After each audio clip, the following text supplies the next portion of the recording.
नमस्कार और आपका स्वागत है।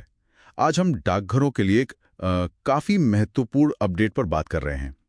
ये फिनैकल सॉफ्टवेयर में सीबीएस डेटा जनरेशन के लिए एक नया स्टैंडर्ड ऑपरेटिंग प्रोसीजर मतलब एसओपी है।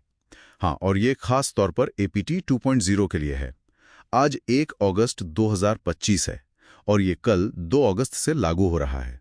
हमारे पास ये एसओपी दस्तावेज है, संस्करण 1.0। तो आज का मिशन है इस नए प्रोसेस को समझना, मतलब इसकी जरूरत क्यों पड़ी, पहले क्या दिक्कत थी और ये नया तरीका उसे कैसे सुलझाता है। चलिए देखते हैं इसे। बिल्कुल।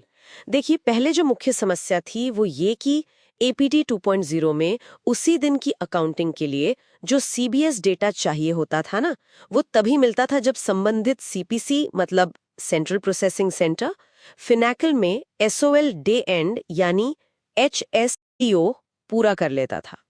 और इसमें आप जानते हैं अक्सर देरी हो जाती थी, खासकर तब जब एजेंट बल्क लिस्ट का वॉल्यूम बहुत ज्यादा हो। अच्छा, तो मतलब डेटा मिलने में ही इंतजार करना पड़ता था, काम रुकता होगा। और अब नया क्या है, इस एसओपी से क्या बदल रहा है? हाँ, तो इसी देरी को खत्म करने के लिए सबसे बड़ा बदलाव ये किया गया है कि सीबीएस डेटा निकालने के प्रोसेस को एचएससीओडी से बिल्कुल अलग कर दिया गया है। इसके लिए फिनैकल में एक नया मेन्यू जोड़ा गया है, CSMD. CBS same day module for APT data extraction.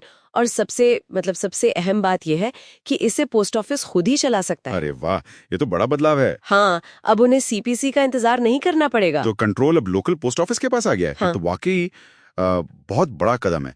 तो फिर इसका प्रोसेस क्या होगा, मतलब अमल में कैसे लाएंगे इसे, क्या स्टेप्स होंगे? प्रोसेस काफी सीधा रखा गया है। देखिए, जब पोस्ट ऑफिस में दिन के सीबीएस ट्रांजैक्शन पूरे हो जाए तो सुपरवाइजर को पहले एचएससीओडी मेन्यू चलाना होगा। ओके, एचएससीओडी। अच्छा, हाँ। ये होस्ट इंटरसोल क्लोजर डे प्रोसेस है।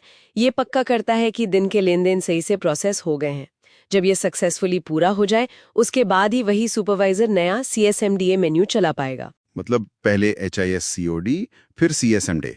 ठीक है जी। और सिस्टम में ये चेक भी है कि बिना एचआईएससीओडी पूरा हुए सीएसएमडी मेन्यू नहीं चलेगा, एरर आ जाएगा। समझ गया। और ये सीएसएमडी मेन्यू ये असल में करता क्या है, इसके फंक्शन क्या है? सीएसएमडी में बेसिकली 2 फंक्शन है, इंक्वायर और एग्जीक्यूट। इंक्वायर और एग्जीक्यूट। हाँ, इंक्वायर से आप पिछली बार जो डेटा निकालने की कोशिश हुई थी उसका स्टेटस देख सकते हैं, सफल हुई, फेल हुई या अभी चल रही है। और एग्जीक्यूट फंक्शन वो उस दिन के सारे सीबीएस ट्रांजैक्शन का डेटा जनरेट करने का प्रोसेस शुरू करता है। अच्छा, यहाँ पर ये वाकई दिलचस्प हो जाता है। मतलब अब कंट्रोल पूरी तरह लोकल पोस्ट ऑफिस के हाथ में। हाँ, बिल्कुल। अब उन्हें सीपीसी पर निर्भर नहीं रहना पड़ेगा एचआईएससीओडी के लिए। लेकिन हाँ, कुछ सावधानियां भी हैं। अच्छा, जैसे मैंने बताया, एचआईएससीओडी पूरा होना जरूरी है, वरना सीएसएमडी एरर देगा। दूसरी बात, अगर एग्जीक्यूट फंक्शन को उसी दिन दोबारा चलाने की कोशिश की तो सिस्टम बताएगा कि प्रोसेस पहले ही चल रहा है। तो दोबारा चलाने से पहले इंक्वायर से स्टेटस चेक करना जरूरी है। और अगर मान लीजिए डेटा एक्सट्रैक्शन किसी वजह से फेल हो गया तो इंक्वायर से पता चल जाएगा और फिर उसे दोबारा एग्जीक्यूट करना होगा। तो इसका मतलब ये हुआ कि एपीटी 2.0 में डेटा तभी मिलेगा या अपडेट होगा जब ये सीएसएमडी सफलतापूर्वक चल चुका हो। बिल्कुल सही कहा आपने। और एक बेहद जरूरी बात और है। बताइए। एक बार सुपरवाइजर ने सीएसएमडी को एग्जीक्यूट कर दिया ना, तो उस दिन डेली क्लोजर यानी डीसी क्लोजर होने तक पोस्ट ऑफिस में कोई नया कैश या ट्रांसफर ट्रांजैक्शन नहीं हो पाएगा। ओह अच्छा, मतलब ट्रांजैक्शन पर एक तरह की रोक लग जाएगी। हाँ, अस्थायी तौर पर। अगर ऐसे ट्रांजैक्शंस करने जरूरी हो तो वो डीसी क्लोजर के बाद ही हो पाएंगे, और वो भी तब जब सिस्टम की डेट बदल जाए, मतलब एसओएल डेट बदल जाए।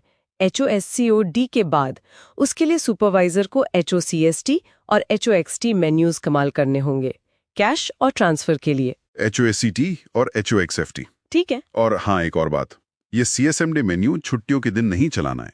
अच्छा, तो मतलब काम तो तेजी से होगा, लेकिन कुछ पाबंदियां भी हैं साथ में। एक तरह का ट्रेड ऑफ है। जी बिल्कुल। डेटा मिलान के लिए मतलब टैली करने के लिए कुछ नया है, कोई नई रिपोर्ट्स वगैरह? हाँ, मिलान में मदद के लिए 4 नई रिपोर्ट्स दी गई हैं। 2 तो मौजूदा दिन के लिए हैं, एक कंसोलिडेटेड और एक डिटेल्ड। ये सीएसएम डे चलने के बाद प्रोडक्शन एनवायरनमेंट पे मिलेंगी। अच्छा, उसी दिन के लिए? हाँ, और 2 रिपोर्ट्स पिछले दिन के डेटा के लिए हैं, वो भी कंसोलिडेटेड और डिटेल्ड। ये फिनेकल MIS सर्वर से मिलेंगी। बस डिटेल्ड रिपोर्ट के लिए संबंधित GL सबहेड कोड डालना जरूरी होगा। ठीक है, तो कुल मिलाकर अगर हम इसे समेटें तो ये नया SOP असल में CBS डेटा जनरेशन को HSCOD से अलग कर रहा है और CSM डे मेन्यू के जरिए कंट्रोल लोकल पोस्ट ऑफिस को दे रहा है ताकि APT 2.0 में उसी दिन की अकाउंटिंग के लिए डेटा जल्दी मिल सके। यही है ना? हाँ बिल्कुल। सबसे बड़ा फायदा यही है कि प्रक्रिया तेज होगी और CPC पर निर्भरता खत्म हो जाएगी। उम्मीद तो यह है कि इससे रोजमर्रा के काम में सुगमता आएगी, समय बचेगा।